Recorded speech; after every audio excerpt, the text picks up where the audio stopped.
Welcome to Foto Dojo, where you can explore making comics, cartoons, characters, stories, and imaginary worlds. With me, Adam Fotos, creator of Dragon and Goat, a comic about a dragon and a goat. Plus, he's a professor of humanities and friend of huge manatees. Okay guys, for this video, what we're going to be doing is making characters with basic shapes. So building off of our the last video where we were talking about stick figures and bulking them out, building them out with shapes.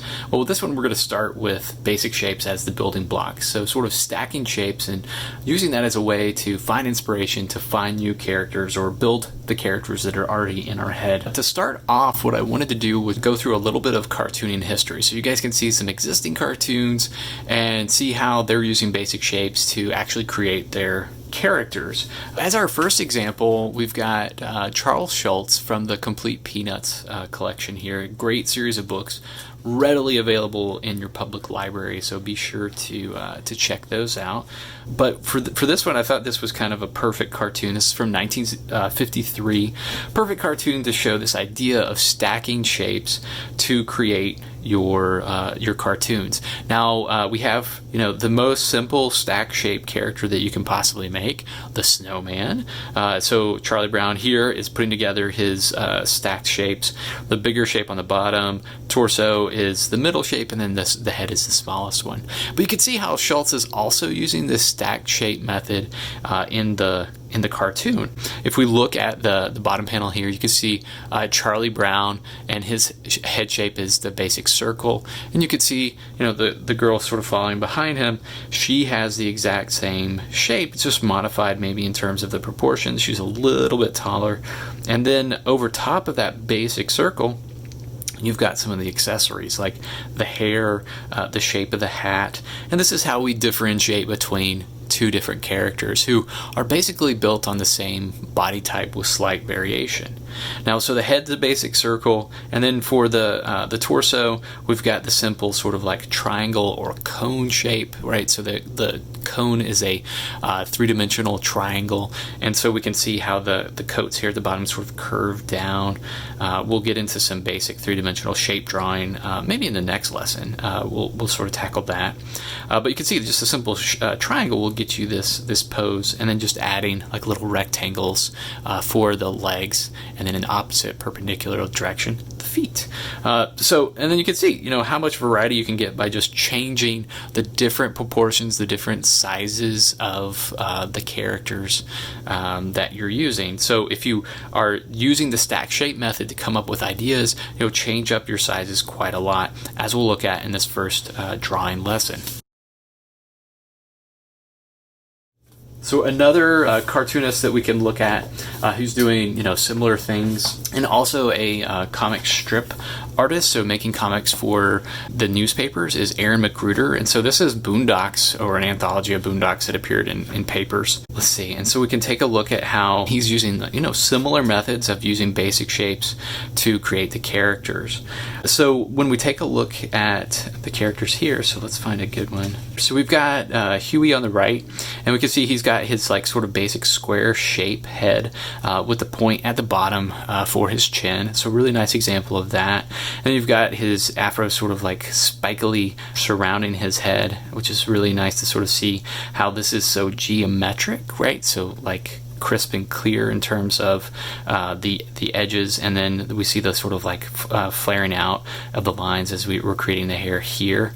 So we've got Riley here on the left. He has a more sort of like rounded shape for the head, and then he's got this sort of like it's very similar to the Charlie Brown triangle, but it's a little bit wider on the top with the shoulders, so more realistic shoulders that we see here. What I also really like about Boondocks is how varied the characters are in terms of body shape. We see the kids are kind of upholding a lot of the basic ideas in the Charlie Brown proportions, like from Peanuts. But there's a lot more sort of like variation, particularly in like the adults that Huey and Riley encounter as they go along.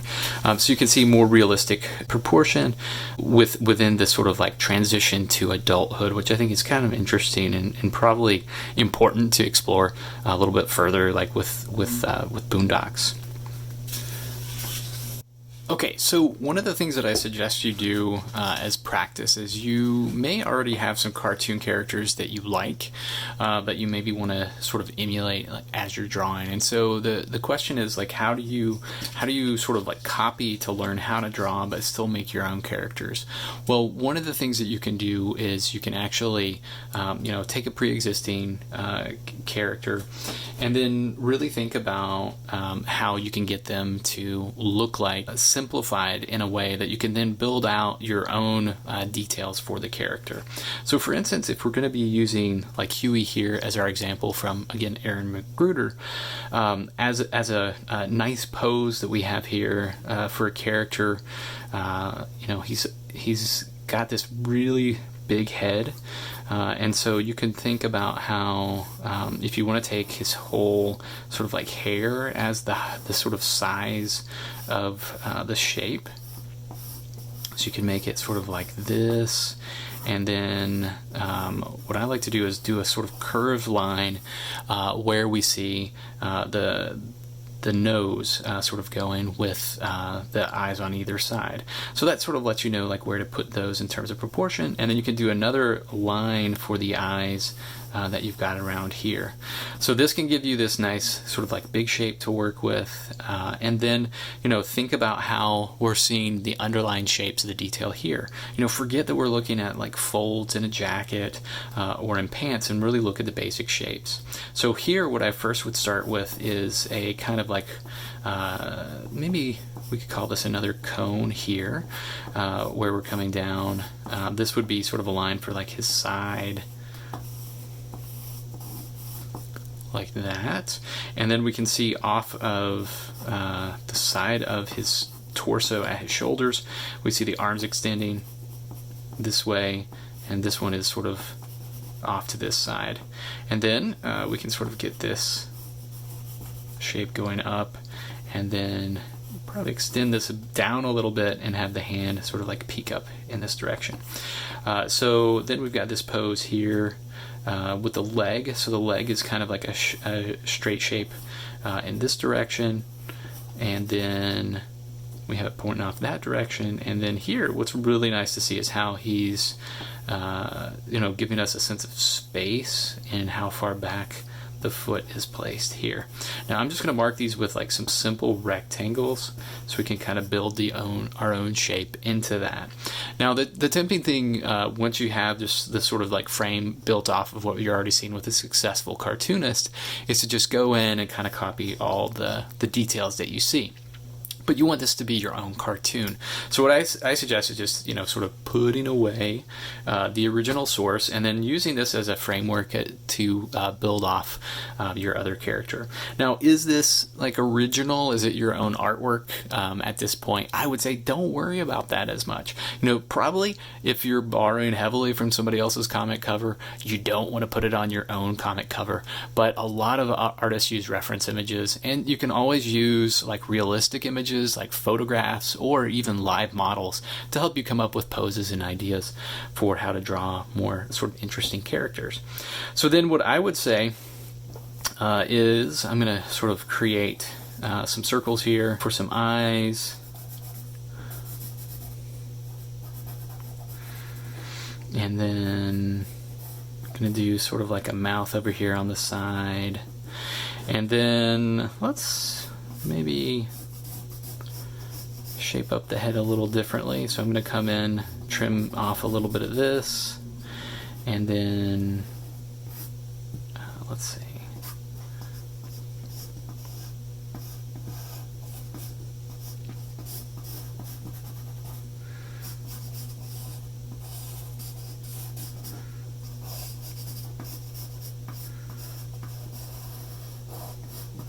So if we get like a different sort of hair shape, that might give us some ideas. I'm not really thinking about anything in particular here, but I don't know, I'm like, well, maybe I can play around with the ears a bit more.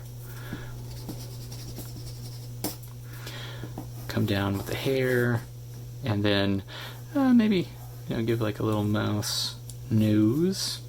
See how that works.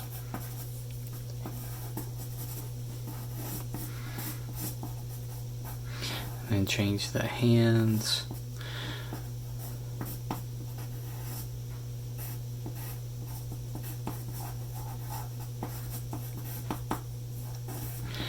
And I'm just changing up the jacket so it seems a little bit different than the original.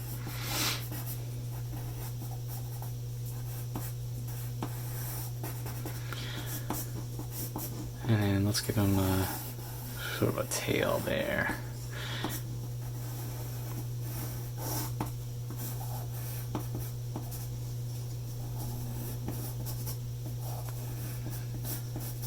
Cool.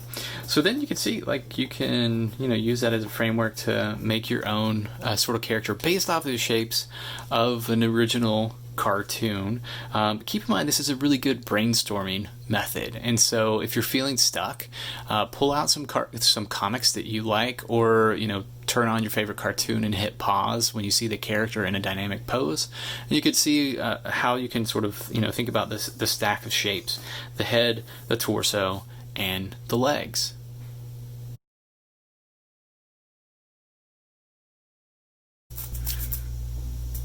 Okay, and we've got the worksheet on the Dragon and Goat website, stealing or borrowing shapes. So for this one, what I've got is 4 different boxes that you can use here to, you know, really study some existing cartoons that you're into, you know, whatever it may be. So again, this can be from a video that you've paused on the computer, or that you've, you know, got on a DVD or something like that. But it can also be from your existing comics collection if you've already started one of those. And if you haven't, I strongly urge you to start. I know a lot of people are getting digital comics, and so that's making things a lot more accessible. So if that's what you want to do, it takes up a lot less space, that's fine. But I like print books for sure. So I've got an anthology here from Calvin and Hobbes, and I thought I'd use this as another example for how to look at an existing character and sort of stealing their shapes in some way. Now I'll just, you know, very simply take a look at this one, or actually let's do this one because it's a little bit more of a dynamic pose. So I'll take the sort of start of the circle shape that I've got for that. You know, again, it's pretty easy to take a look at the shape that we've got and then build off of it. So then we've got the shirt here, and then for Calvin, let's see, unlike Huey and Riley from Boondocks, he's got like very, very short legs. So we can do kind of like little feet like this. We know that the legs are, I guess, there, but they're pretty short. And then we've got the arms coming over here, and then we've got like the fist. And then I'm just paying attention to the size proportion and the size relationship. So, you know, how big is the head compared to the body? You can measure it. Like, you can take a look at the height here to here. And then if I look in the book, I can look at like here to here, and then see, you know, it's like pretty similar in terms of the height of the body to the top. This will help you keep, you know, your cartoons looking consistent in terms of like the cuteness or the style that we've got. And so for Calvin, we've got his hand sort of raised up here. His eyes, just to point out, you know, in this pose are really high up. And so if I wanted to kind of mix things up a little bit differently, using the same body pose, I could actually take the head from the other comic, if you can see that in the upper left hand corner, and actually use that as my sort of what I'm grabbing for how the head is like sort of turned in space, and see the eyes are there and there, and then I can do whatever I want with the mouth on my own character. So this would be a good starting place to build your own character off of. Try characters with different shapes, because you know, Calvin is very similar to Riley and Huey, and so you might want to try another character. Here we've got Hobbs, of course a tiger, but we can look at how he's built with basic shapes. And so if I take a look at this drawing here, I could see the most basic shape of the head is here, and then his body is basically this sort of like round teardrop shape. You can see it a little bit more here and how it sort of like connects to the head, but it's this sort of like round teardrop shape that we've got there. And then if I turn the head in this direction, you can see this is the nose line, this is the sort of eye line there. He does have like another sort of like third shape kind of here that's like really small and often like very subtle in how he's drawn. And then this is where the arms are built off, so you got the arms coming off this way. Again, here's this sort of sticks so you can see them a little bit easier, and then this is sort of really connects here and visibly behind the head, and then we've got the arm, the elbow sort of kicking out here, and this is where the other hand is. And so we've got the one hand on top and then the other one on the bottom, and we've got the legs sort of curled up here on the back. Now if you wanted to use this one, this could certainly be built out a lot differently in terms of like changing up the shapes that you wanted to use. And so what would be maybe cool to do with this one would be to like turn it into maybe like kind of a dragon pose with a longer tail. I could sort of push out the arms a little bit more. If I take my pencil,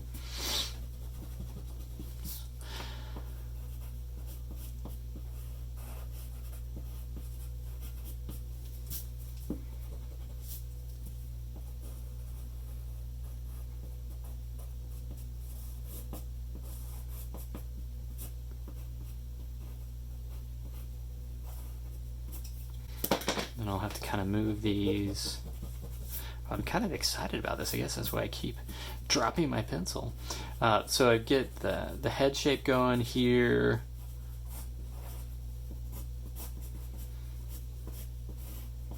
Maybe give a little bit more claws.